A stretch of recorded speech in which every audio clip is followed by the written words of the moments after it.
नमस्कार, मैं हूं शशि रंजन और आपका बहुत बहुत स्वागत है जनता टीवी में। और आप देख रहे हैं हमारे साथ ये खास कार्यक्रम, नाम है पब्लिक थर्मामीटर यानी मूड ऑफ उत्तर प्रदेश।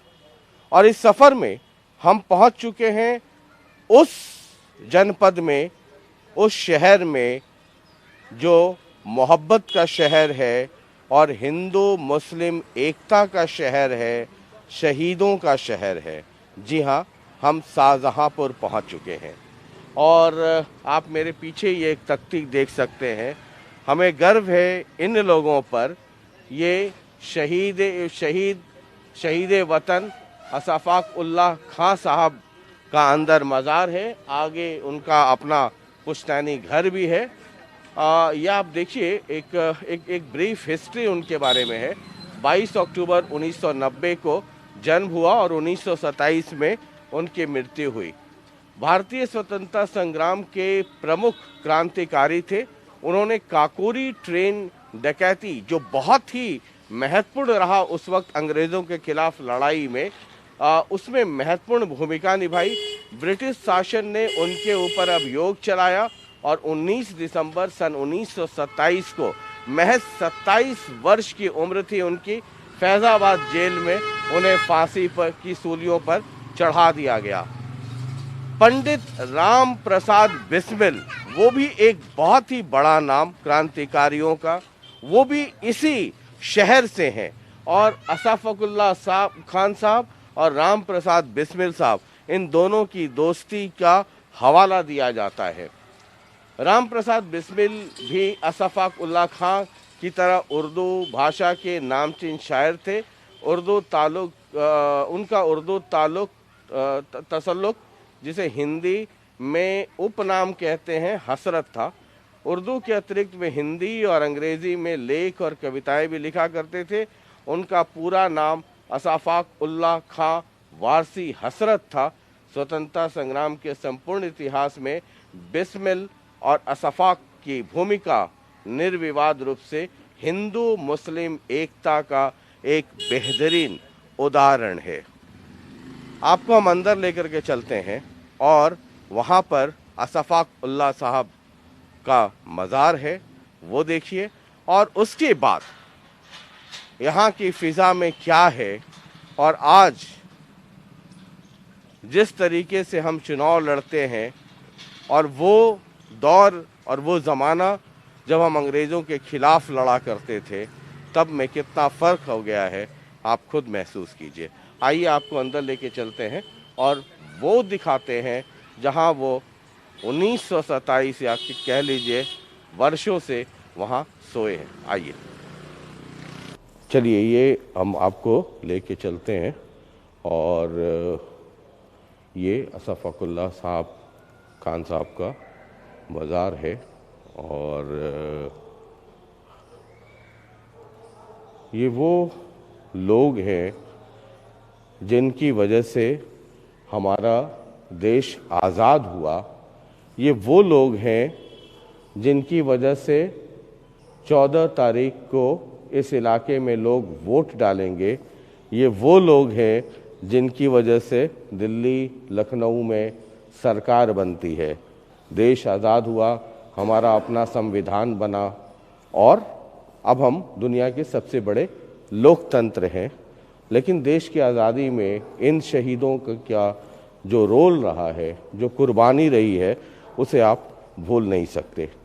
ये अशफाक उल्लाह साहब खान साहब का आगे आ जाइए। जी जी। और हिंदू मुस्लिम की एकता को देखते हुए ये सबके साथ देते थे। इनका परिवार बहुत बढ़िया है जी। तो इनकी और बिस्मिल साहब की दोनों की दोस्ती रही और दोस्ती के साथ दोनों शहीद हो गए। दोनों कम उम्र में ही शहीद हो गए। और आपको बता दूं कि 27 वर्ष की आयु में ही इन्हें अंग्रेज़ों ने फांसी की सूली पर लटकाया, यानी ये शहीद हो गए थे। और राम प्रसाद बिस्मिल और अशफाक उल्लाह खान साहब, इन दोनों की दोस्ती की चर्चा बहुत ज़ोर शोर से होती है। और ख़ास बात ये कि हिंदू और मुस्लिम एकता की इससे बड़ी मिसाल इस इलाके में है नहीं। आइए कुछ और लोग हैं, ज़रा उनसे बात करते हैं।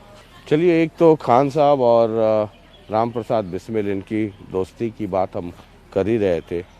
ये सर चुनाव है अभी जी, ये वो लोग हैं जिनकी कुर्बानियों की बदौलत आज हम चुनाव हमारे हिंदुस्तान में होता है। देश आज़ाद हुआ, संविधान बना और अब चुनाव हो रहा है। अभी जो चुनाव हो रहा है उसका मूड और मिजाज क्या है?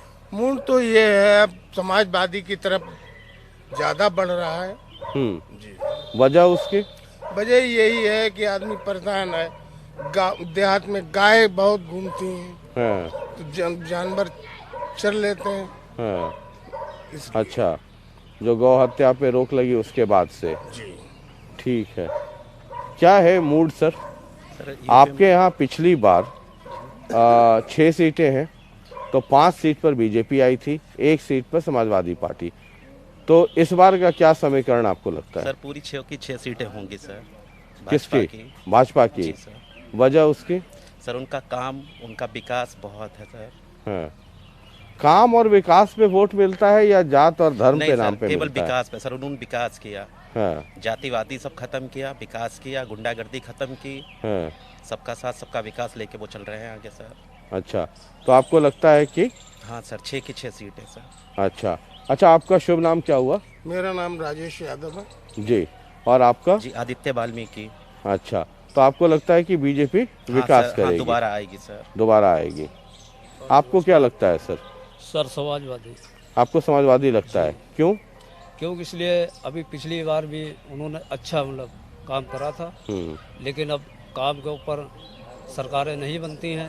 हाँ। ये तो जनता के मूड की बात है। हाँ। क्योंकि एक बार 5 साल देख लिया, हाँ। अब 5 साल ही नहीं देखा। अच्छा जी। तो आपको लगता है कि मतलब तो बीजेपी गवर्नमेंट में काम अच्छा नहीं हुआ क्या योगी जी में? काम हुआ, तेल महंगा और भी चीजें हैं, बयान करें तो बहुत ज्यादा हो जाएंगी। अच्छा, मतलब मकान देने से, मतलब अगर 200 को मकान दिया है तो बेचारे और लोग भी बेरोजगार हुए हैं ना। तो ये बहुत सी चीजें हैं। अच्छा, तो उसके बारे में ये है कि तो फिर बीजेपी नहीं तो फिर मायावती क्यों नहीं, कांग्रेस क्यों नहीं, ओवैसी क्यों नहीं? नहीं सर समाजवादी जो है वो सबको साथ में लेकर चलती है। ये नहीं कि ये है वो है, ये कुछ नहीं है। ये तो पिछली सरकार ने उन पे आरोप लगाया कि ये गुंडा है वो गुंडा है। मतलब अब यहाँ देखें बहुत सी जगहों पे बहुत सी चीजें होती हैं, तो सब जगह थोड़ी नहीं हो जाएगा। तो इसलिए हमारा लोकप्रिय नेता अखिलेश यादव। आपका नाम क्या हुआ? अब्दुल शरीफ खान। ठीक जी। आपको क्या लगता है सर? नहीं, हमको काम चाहिए, बेरोजगारी नहीं चाहिए। अच्छा। जो भी सरकार हमको काम देगी उसके लिए सही है। तो आपने तो अखिलेश की भी सरकार देखी होगी, मायावती की भी सरकार देखी होगी, बीजेपी की भी सरकार देख ली है ना? तो आपको अब 3 कांग्रेस की भी सरकार पहले रही है। ऐसा है ना, जो सरकार काम सही करेगी वही हमारे लिए सही है। नेता सभी लोग एक ही से होते हैं। कौन सी सरकार आपको लगता है बेहतर? हमारी समझ में जो मिली जुली सरकार बन जाए वही सही है। पूर्ण बहुमत की किसी की ना बने। अच्छा, पूर्ण बहुमत की किसी की ना बने? बने ही ना। अच्छा, तो मिली जुली रहे। तो एक काम कोई गलत करे दूसरा टांग खींच ले। तो मिली जुली में भी कोई ना कोई तो मुखिया होगा। हाँ, तो मुखिया होगा, वो तो बात सही, लेकिन जो दूसरी पार्टी को हम कम से कम कुछ तो भला करेंगे जनता का। कि भाई काम सही नहीं हो रहा तो काम टांग खींच तो लेंगे। हाँ, तो मान लीजिए उस तरह का कौन, बीएसपी और बीजेपी, कोई भी बन जाए, बीजेपी बने, मुलायम सिंह बने, कोई बने, कोई बने, लेकिन पूर्ण बहुमत ना है। बहुमत ना है, सबको थोड़ा थोड़ा कम रहे, थोड़ा कम रहे, ताकि सब अपने अपने औकात में रहे, बस ये है। ठीक है। आपको क्या लगता है सर? हाँ सर, अभी जितना अनएम्प्लॉयमेंट चल रहा है, बेरोजगारी का मुद्दा है, सारे एग्जाम ये लोग करवा नहीं पा रहे हैं। जो भी वैकेंसी आती है उसमें कुछ ना कुछ गड़बड़ कर देते हैं। कि चाहे केंद्र में बीजेपी हो चाहे यूपी की हो। यूपी टेट कराया, उसका पेपर आउट हो गया। सेकंड टाइम कराया, वो 2017 वाला पेपर डाल दिया। तो कोई भी एग्जाम कोई ढंग से तो करवा नहीं पा रही बीजेपी। उसके बाद अभी एनटीपीसी जो 15 फरवरी से होना था, केंद्र सरकार को कराना था, वो उन्होंने रिजल्ट डाला। उसके बाद कहते हैं कि नहीं, इसको 3 गुना नहीं, इसको 20 गुना करना है। तो अभी किसी भी चीज पे ना बीजेपी मतलब फिट नहीं बैठ रही है। तो फिर फिट कौन है? फिर देखिए सर, यूपीए ने भी सरकार चलाई थी, ठीक है, यूपीए ने भी सरकार चलाई थी, ऐसा नहीं है कि उनके टाइम में वैकेंसी नहीं आती थी। मायावती ने भी यूपी में वैकेंसी दी थी, और लखनऊ को लखनऊ बनाने वाली मायावती है, ऐसा कुछ भी नहीं, क्योंकि लखनऊ जितना डेवलप हुआ है वो मायावती के टाइम में हुआ है, ये इफेक्ट है जिसको सबको मानना पड़ेगा, ठीक है। उसके बाद अब अगर समाजवादी की बात करो, समाजवादी कुछ मुद्दों पे ठीक थी, लेकिन उन्होंने भी, ऐसा नहीं है कि उन्हें भी घेरा गया। तो अल्टरनेटिव यही बीजेपी नहीं तो फिर कौन? बीजेपी नहीं तो कौन? एक कम से कम विपक्ष तो मजबूत रखना पड़ेगा। जो एक तरफा बीजेपी की सरकार बना देते हो आप, वो भी कहते हैं, वो भी अहंकार में आ जाते हैं, मतलब तो उनको भी अहंकार हो जाता है। 10 मार्च के बाद किस तरीके का 10 मार्च के बाद हम एक ऐसा यूपी देखना चाहते हैं जिसमें बेरोजगारी ना हो, कम से कम बेरोजगारी पे काम किया जाए। मतलब कौन कर सकता है ये? सर, करने को कांग्रेस भी कर सकती है, बट यूपी में कांग्रेस का कोई दूर दूर तक नहीं है। प्रियंका जी मेहनत करती हैं, कांग्रेस हटा दिया, ठीक है, प्रियंका जी मेहनत करती हैं। उसके बाद मायावती ने अपने आप को खुद ही, मायावती अपने आप को पीछे ले आई है। चलिए, मायावती भी हटा दिया। जो आमना सामना है वो बिल्कुल साफ दिख रहा है, बीजेपी और समाजवादी का है। लेकिन चूंकि हम पिछली सरकारों में देखते आए, जैसे कि कांग्रेस और समाजवादी ने गठबंधन किया, तो उसमें कुछ एक तबका ऐसा था जो कांग्रेस से नाखुश था, जिसने समाजवादी को भी बाइकआउट कर दिया। बट अभी वो अलग हैं, बैक टू बैक सामने की टक्कर है, तो बीजेपी को बड़ी भारी पड़ने वाली है ये। तो आपको लगता है कि अल्टरनेटिव के तौर पे अखिलेश हो सकता है? अखिलेश यादव एक वही ऑप्शन है हमारे पास। एक्चुअली वो हमारे पास एक ऑप्शन भी है, और कहा जाए तो हमारे होने वाले मुखिया भी हैं। चलिए, जरा कुछ और लोग हैं। अच्छा, आइए सर, क्या है 10 मार्च के बाद? 10 मार्च के बाद पूरी बहुमत से अखिलेश की सरकार आ रही है, चारों तरफ हाहाकार मचा हुआ है। तो आपके शाहजहांपुर में तो पिछली बार 6 में 5 बीजेपी आई थी, पिछली बार आई थी, लेकिन थोड़ा सा आपस के कलेश की वजह से, शिवपाल सिंह यादव की वजह से आपस की लड़ाई में बीजेपी को फायदा हो गया। लेकिन जनता ने देख लिया कि इस सरकार में, मेरा नाम मोहम्मद नदीम है जी, जनता ने देख लिया पूरी तरीके से कि कौन सी सरकार किसके हित में है। नदीम साहब, एक चीज मुझे समझाइए, एक तरफ बीजेपी भी है जी, बीएसपी है जी, कांग्रेस है, समाजवादी पार्टी है, ओवैसी साहब है ना जी। तो जो मुस्लिमों का वोट है ना, वो अगर बीएसपी का कैंडिडेट अच्छा होगा, आप 2007 याद कीजिए, दलित और मुस्लिम कॉम्बिनेशन पे मायावती मुख्यमंत्री बनी थी, तो कुछ वोट चला जाएगा बीएसपी में, कुछ ओवैसी साहब को, कुछ कांग्रेस में, कुछ समाजवादी पार्टी में। तो जो आप 10 मार्च के बाद तस्वीर बता रहे हैं, अगर वोट स्प्लिट हो रहा है, तो फिर ये कैसे आप देखते हैं? देखिए, वोटर बहुत समझदार हो चुका है, वो देख रहा है कि फाइट केवल समाजवादी और बीजेपी के बीच है। अच्छा, इसलिए दरकिनार कर दी सारी पार्टियों को। ओवैसी साहब कुछ नहीं कर पाएंगे, जैसा कि बंगाल में आपने देखा, ओवैसी साहब गए वहाँ कुछ नहीं कर पाए। और भी जगह चुनाव में उतरे जहाँ के वो खुद हैं, केवल 2 सांसद हैं वहाँ, 2-4 विधायक हैं। जो आदमी अपने स्टेट में अपनी सीटें नहीं जीत सकता है, वो दूसरी जगह जाकर उसको बहुत बड़ी कड़ी मेहनत करना पड़ेगी। ओवैसी से पुरानी कांग्रेस है, कांग्रेस के अंदर सारे धर्म के लोग हैं, मजबूत लोग हैं, तो कांग्रेस का जनाधार यूपी में बिल्कुल नहीं है। ठीक है, अब कांग्रेस को भी प्रियंका जी मेहनत कर रही हैं, लेकिन अखिलेश के मुकाबले नहीं। मुस्लिम का जो कहना है कि अखिलेश अगर आएंगे तो बीजेपी को अगर हटाएंगे तो अखिलेश ही हटा सकते हैं। और बीएसपी का कोई वजूद नहीं। बीएसपी तो तभी कि अखिलेश ने जिंदा कर दिया था उनको लोकसभा में, वरना बीएसपी का कुछ नहीं था। 10 सीटें देकर ये अखिलेश भाई की देन है जो उन्होंने दे दी है, 10 सीटें। चलिए, तो ये मोहल्ला कौन सा है? ये मोहल्ला अशफाक नगर, एमन जी जलाल नगर है। अच्छा, अशफाक उल्लाह खां की जन्मस्थली भी है जी। हाँ, वो तो हम देख लिए, तो उनके नाम पे ये मोहल्ला भी है। तो जी, क्या एमन जी जलाल नगर। अच्छा, जलाल नगर। तो ये अशफाकुल्लाह खां साहब का ये मज़ार है, और हमने कहा कि जब शाहजहांपुर जाएं तो इस जो दोस्ती है खां साहब और राम बिस्मिल साहब के बीच में, उसकी बात ना करें तो शायद ये कहानी पूरी अधूरी रह जाएगी। और ये भी समझना होगा कि इनके जैसे महान लोगों की जो कुर्बानियां हैं, उनकी वजह से ही आज हम वोट दे पाने की स्थिति में हैं। इनकी लड़ाई या ये संघर्ष इनका अंग्रेज़ों से रहा, और फिर कुर्बानियाँ दी, और तब हमें आज़ादी मिली, और फिर संविधान बना, और उसके तहत हम वोट देते हैं। तो खां साहब के जो दोस्त हैं राम प्रसाद बिस्मिल साहब, अब हम ज़रा वहाँ भी चलते हैं, वहाँ भी आपको दर्शन करवाते हैं। बहुत बहुत शुक्रिया आप लोगों का, बहुत बहुत शुक्रिया। चलिए अब हम पहुंच गए हैं, ये राम प्रसाद बिस्मिल द्वार है और ये जो अंदर मोहल्ला है इसी में राम प्रसाद बिस्मिल जी का पुश्तैनी घर है। हालांकि उनके बाद उनकी माँ थी और अब वो है नहीं, तो मकान हम गए देखने, लेकिन वो सब अब कब्ज़े में हो गया है। बाकी लोग अब उसका पूरा मॉडर्नाइजेशन हो गया, तो कुछ भी नया, कुछ भी वो पुरानी यादें उसमें अब है नहीं। और ये राम प्रसाद बिस्मिल द्वार है। समझना इसलिए ज़रूरी है कि जो हमारी नींव है वो हिंदू मुस्लिम एकता और दोस्ती पर टिकी है। जो जंग आज़ादी हुई, आज़ादी की जितनी लड़ाइयाँ लड़ी गई, उसमें कोई हिंदू और मुस्लिम नहीं था, सभी हिंदुस्तानी थे और अंग्रेज़ों से अपने मुल्क को आज़ाद कराने के लिए लड़ रहे थे। बहरहाल आइए ज़रा, ये 2022 का जंग है, तो हम ज़रा कुछ लोगों से बात करते हैं और ज़रा समझने की कोशिश करते हैं कि कुल मिला के स्थिति क्या है। इधर आ जाइए सर, यहीं से शाहजहाँपुर से ही है। अच्छा, ज़रा हम लोग आजकल घूम रहे हैं उत्तर प्रदेश, है ना, कि क्या माहौल है, थोड़ा साइड में आ जाइए, क्या माहौल है और क्या समीकरण है। पिछली बार 6 सीटें हैं इस जनपद में, 5 पे बीजेपी का कब्जा था और 1 पर समाजवादी पार्टी जीती थी। इस बार क्या माहौल है? इस बार भी बीजेपी का ही है। बीजेपी है, क्यों? सब काम अच्छे बीजेपी के हुए हैं। अच्छा, कोई काम खराब नहीं रहा। अच्छा, तो इस बार अब भी आपको लगता है कि बीजेपी ही आएगी? 99%। तो इन 6 सीटों में कितनी आ जाएगी बीजेपी की? अब वो तो समय पे पता चलेगा, क्योंकि कुछ लोग छोड़ के गए हैं, हाँ, कुछ नए आए हैं, हाँ। तो वो तो समय के हिसाब से पता चलेगा।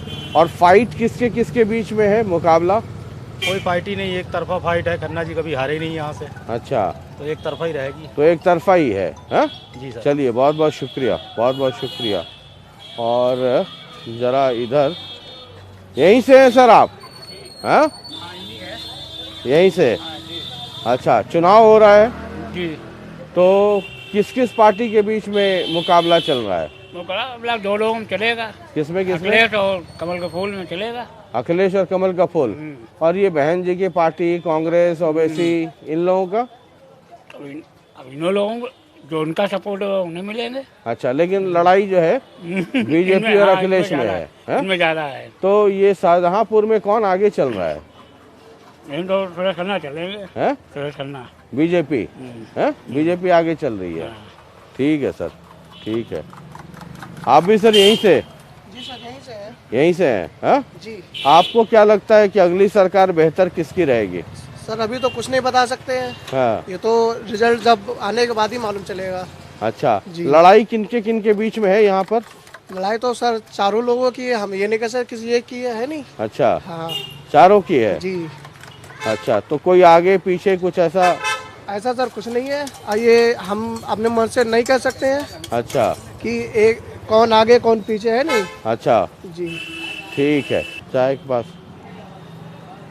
माता जी नमस्कार। हम लोग दिल्ली से पूरे यूपी में घूम रहे हैं, अभी चुनाव चल रहा है ना, तो आपको क्या लगता है कौन अगली सरकार हमारी कौन अच्छी होगी?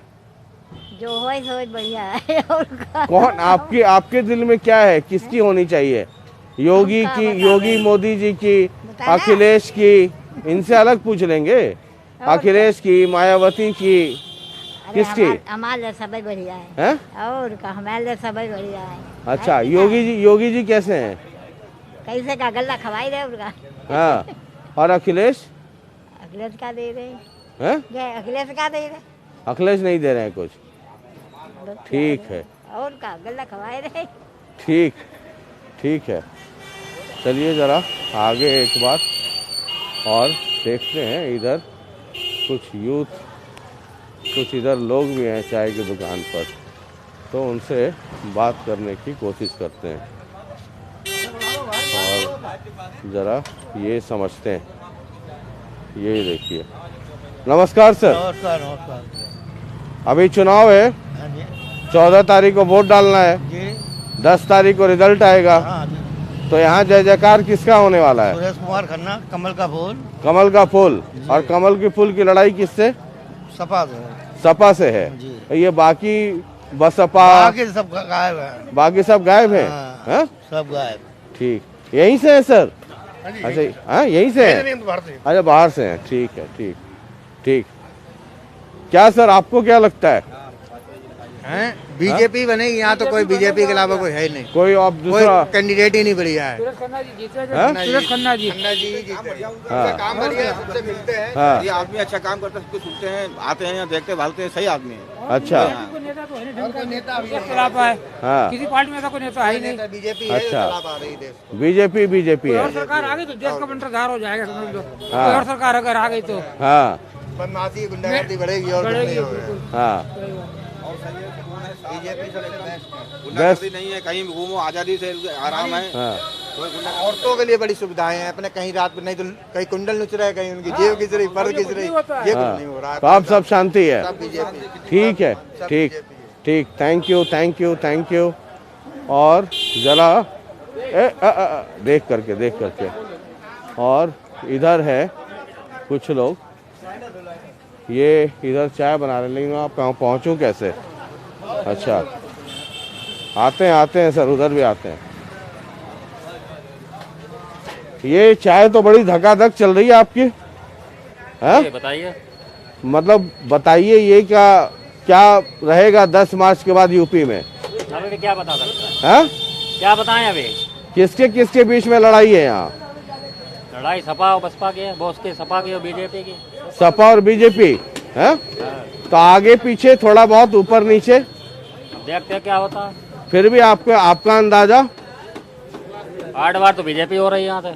अच्छा, तो इस बार नवी बार भी होगी। नई बार भी होगी। हाँ ठीक है, चलिए। यहाँ कुछ लोग हैं। हाँ नहीं ठीक। अच्छा, इधर आप लोग यहीं से हैं? जी। तो क्या माहौल है सर? माहौल अब 10-14 के बाद पता लगेगा। हाँ? बाद में पता लगेगा। कौन बेहतर कौन होगा? बेहतर देखिए कौन रहता है। अच्छा, पता वैसे क्या बताए, वो तो 14 के बाद पता लगेगा। मतलब 14 के बाद पता चलेगा। तो हमारे आपके वोट से ही ना? हाँ, तो जो भी बन रहा है, हमें क्या मिल रहा है उससे? हैं? आपको कुछ नहीं मिल रहा है? हमें कुछ नहीं। जी, कौन रहेगा 14? ये दोनों तो साइलेंट हैं। मैं बताता हूँ, हिंदुत्व का परचम फिर से लहराएगा 14 के बाद से। अच्छा, जी, तो खन्ना जी का जो रिकॉर्ड है, जो स्ट्रीक है, वो टूटेगी नहीं शाहजहाँपुर से। तो हिंदुत्व के नाम पे वोट मिलेगा या काम वाम के नाम पे? देखिए, वोट तो पब्लिक दे ही रही है हिंदुत्व के नाम पे। हिंदुत्व के नाम पे? हाँ, काम तो देखिए जैसा है, आप देख ही रहे हैं। हाँ। आप शाहजहाँपुर देख ही रहे हैं, चमक तो रहा ही है। हाँ। और आपको क्या ही चाहिए रहेगा नया? तो हिंदुत्व के नाम पे वोट पड़ेगा? हाँ, वोट तो पड़ेगा। काम के नाम पे वोट पड़ेगा, हिंदुत्व के नाम पे भी वोट पड़ेगा। ज्यादा तो आप देखिए, ज्यादा हिंदुत्व के नाम पे नहीं, काम भी आपने काम नहीं देखा यहाँ पे? देखिए आप शाहजहाँपुर में। नहीं, वो तो मैं पूछ रहा हूँ, तब आप बता रहे हैं। आपने नहीं, तो नहीं, पहला तो काम दिल की बात तो वो है ना। जी बिल्कुल ठीक है, चलिए। तो ये हम यहाँ थर्मामीटर लगा रहे थे, और बाद बाकी हमारा काम तो थर्मामीटर लगाना है, टेम्परेचर नोट करना आपका काम है। और ये एक शाहजहाँपुर का रिएक्शन था। और जब शाहजहाँपुर आए तो हमने कहा कि अशफाक उल्लाह खां साहब के यहाँ और राम प्रसाद बिस्मिल इनके यहाँ, इन दोनों जगहों पे जाना चाहिए, क्योंकि इस शहर, इस इलाके की बुनियाद इनकी दोस्ती पर है। और इनकी दोस्ती की कहानियाँ यहाँ के लोग पढ़ते हैं, बताते हैं। अब 2022 है और 10 मार्च को फिर एक बार कहानी लिखी जाएगी अगली सरकार की। देखते हैं क्या होता है। हम तो बस थर्मामीटर लगा रहे हैं, टेम्परेचर आप नोट कीजिए। बहुत बहुत शुक्रिया, नमस्कार।